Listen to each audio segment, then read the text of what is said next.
fundamentals, and I'll go through both inside and outside, but the beginning, it will just be stance, key, and start, showing you guys exactly what we do and how we teach it. So for our inside backers, their stances are never really going to change. You know, they're always going to primarily be in the box.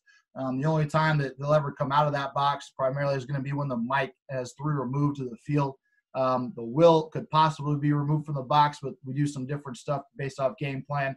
Try to keep our big guys in the box and keep our guys who are used to playing out in the field, keep them out and playing in the field what they're used to doing. So from an inside linebacker stance, you know, both of our stances, we're going to talk about that Z shape of the body, and that's that Z shape right there. We want a flat back, you know, arched up. We want our eyes up, hands not pressing down on those knees, but just slightly on the inside. So like I said right there, you know, looks like he's pressing on them.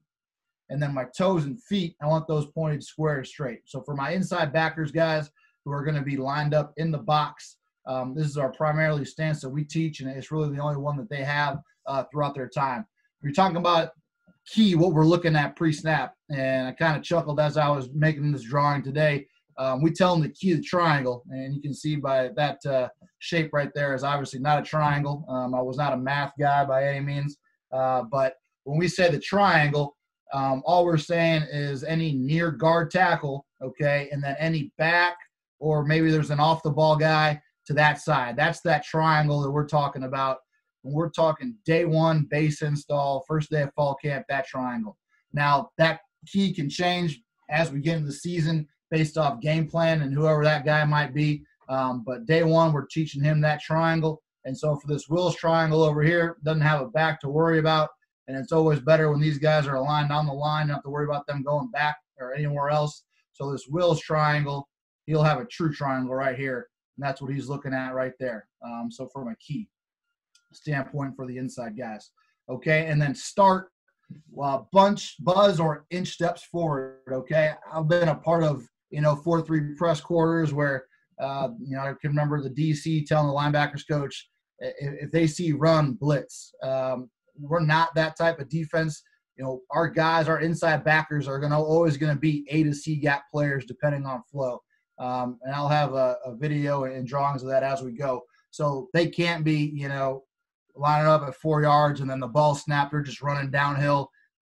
We had a Mike Backer who was, a 2-year All-MAC player for us, but I'm kind of jumping ahead here, but we had to back him up to 5 yards, toes at 5, because he would creep up as the game went on. All of a sudden his toes would be at 3.5, and then the ball was snapped, and he's in the ass of our nose, which obviously is not what you want when you're playing inside backer. So like I said, the multiple gap responsibilities, they need to believe what we see. And like I said, we're not asking them to blitz at the snap. Now, once they have made their key, all right, and they have their decision, I'm going. And they need to play downhill and play fast.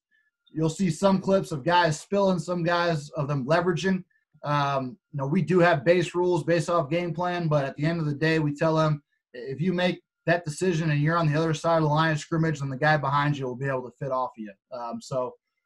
And sometimes just based off maybe natural body position or angles, you can tell a kid to spill, and the way the spacing is. And obviously football is a game where people are moving all different ways and in different parts of the field. Sometimes it might be leverage in a certain situation. So we're not going to get on a kid for spilling or leveraging, at least at the inside backer spot, based off whatever else is going on the field. So kind of stance and start there for the inside guys. What we're looking at here pre-snap, okay, and then once we see what's going on, then we're going. And I'll have video too to kind of explain a little bit more of that too as well. All right.